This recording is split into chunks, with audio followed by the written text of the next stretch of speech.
এই অ্যাম্প্লিফায়ারটা শুধু পাওয়ার দেখলেই হবে না, এটার আরও অনেক বড় একটা সাইড আছে এবং সেটা হলো এটার বুস্ট সেকশন। মানে এখানে যদি আমরা 12 ভোল্ট ইনপুট দিই সেক্ষেত্রে এটা কিন্তু ভোল্টেজ বুস্ট করবে এবং আমরা অনেক হাই পাওয়ার আউটপুট পাবো 12 ভোল্ট ব্যবহার করেই। ওয়েলকাম ফ্রেন্ডস, নতুন একটা ভিডিওতে আশা করি আপনারা সবাই ভালো আছেন। তো আপনারা অনেকদিন ধরে এই অ্যাম্প্লিফায়ারটার রিভিউ দেখতে চেয়েছিলেন। এটা হলো উজি অডিওর ZK1001U এবং এটা হলো 100 ওয়াট মোনো একটা অ্যাম্প্লিফায়ার এবং এটা TWS সাপোর্ট করে। যদিও বক্সের ভিতর আসলে তেমন কিছু নেই, জাস্ট এখানে আমরা পেয়ে যাই হিট সিঙ্ক এবং 3টা নব এবং এখানে আছে আমাদের মেইন অ্যাম্প্লিফায়ার।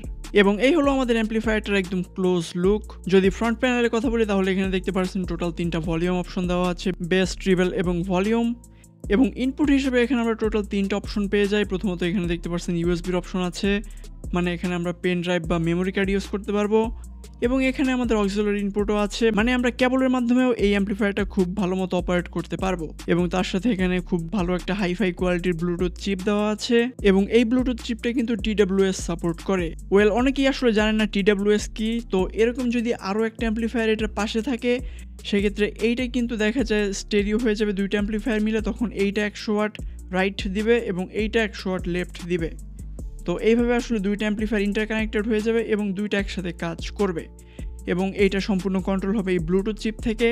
এবং এইখানেও দেখতে পাচ্ছেন একটা অপশন দেওয়া আছে TWS অন অফ, মানে এই ভলিউমটা যদি আমরা 3বার প্রেস করি সেক্ষেত্রে TWS অন অফ হবে।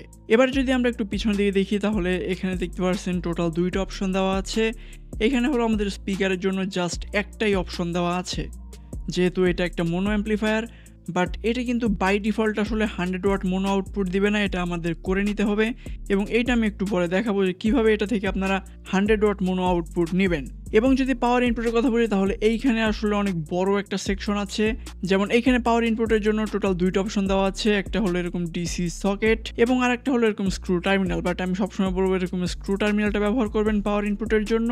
এবং এইখানে যে সব থেকে মজার বিষয় হলো সেটা হলো এখানে কিন্তু আমরা চাইলে যে কোনো ভোল্টেজ ইনপুট দিতে পারবো। যদি এরকম TP3116 অ্যাম্প্লিফায়ারের কথা বলি তাহলে এই অ্যাম্প্লিফায়ারগুলোর একটা বড় সমস্যা হলো যদি এই অ্যাম্প্লিফায়ারে আমরা এরকম 12 ভোল্ট ইনপুট দেই বা 12 ভোল্ট দিয়ে চালাই সেক্ষেত্রে কিন্তু এই অ্যাম্প্লিফায়ার থেকে আসলে খুব একটা ভালো আউটপুট পাওয়া যায় না। দেখা যায় সাউন্ড বাড়ালে সাউন্ড ফেটে যায় বা ডিস্টরশন আসে।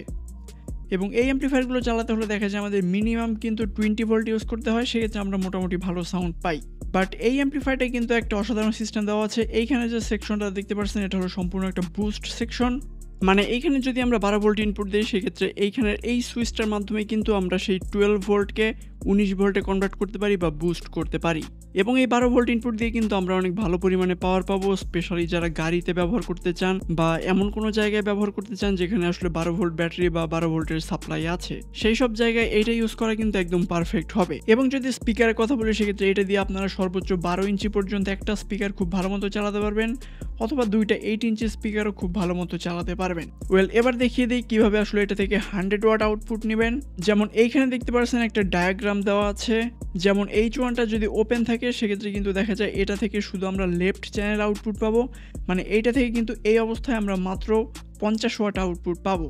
এবং যদি এটা আমরা শর্ট করে দিই সেক্ষেত্রে রাইট এবং লেফট চ্যানেল এক হয়ে যাবে এবং সেক্ষেত্রে আমরা এটা থেকে দেখা যায় 100 ওয়াট আউটপুট পাবো। তো এইখানে দেখতে পাচ্ছেন H1 নামে একটা অপশন দেওয়া আছে এবং এইখানে কিন্তু আমাদের সোল্ডারিংয়ের মাধ্যমে এই পিন দুটো শর্ট করে দিতে হবে এবং এরপরে দেখা যায় আমরা এটা থেকে 100 ওয়াট আউটপুট পাবো। তো চলুন আমরা এই দুইটা পিন আগে শর্ট করি, তারপরে এখানে ভোল্টেজ সেকশনটা আপনাদের একবার দেখিয়ে দিব।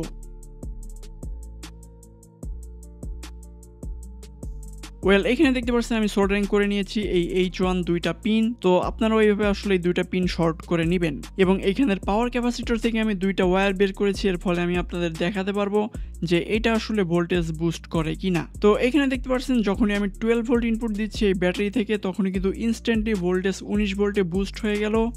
তার মানে আমাদের এখন এই অ্যাম্প্লিফায়ারটা 19 ভোল্টে চলবে এই 12 ভোল্ট ব্যাটারির মাধ্যমে। তার মানে যদি আপনি 20 ভোল্ট থেকে কম ভোল্টেজ ইনপুট দেন এই অ্যাম্প্লিফায়ারে সেক্ষেত্রে এই সুইচটা আপনারা 19 ভোল্টে দিয়ে রাখবেন এবং যদি 20 ভোল্ট থেকে 24 ভোল্টের মধ্যে ইনপুট দেন সেক্ষেত্রে এই সুইচটা 24 ভোল্টে করে রাখবেন, সেক্ষেত্রে এটার বুস্ট সেকশনটা অফ হয়ে যাবে।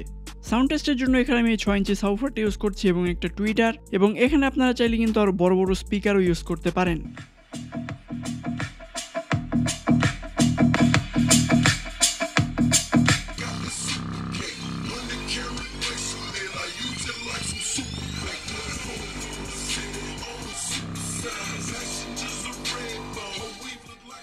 ওয়েল বেসের কোয়ালিটি দেখতে পাচ্ছেন খুবই পাওয়ারফুল এবং টুইটার রেসপন্সও অনেক ভালো পাচ্ছি। এক কথায় বলতে গেলে একদম পারফেক্ট পাওয়ারফুল একটা অ্যাম্প্লিফায়ার, স্পেশালি যারা সিঙ্গেল ইউনিট সাউন্ড সিস্টেম তৈরি করতে চান বা একটা পাওয়ারফুল ব্লুটুথ স্পিকার তৈরি করতে চান তাদের জন্য আসলে বেস্ট একটা অ্যাম্প্লিফায়ার হবে এটা। ভোল্টেকে পেয়ে যাবেন এই অ্যাম্প্লিফায়ার এবং স্পিকার এবং বাকি সব জিনিসপত্র কেনার লিংক দেওয়া আছে কমেন্ট বক্সে। তো আজকে ভিডিওটা এই পর্যন্তই, দেখা হবে নেক্সট ভিডিওতে। Take care.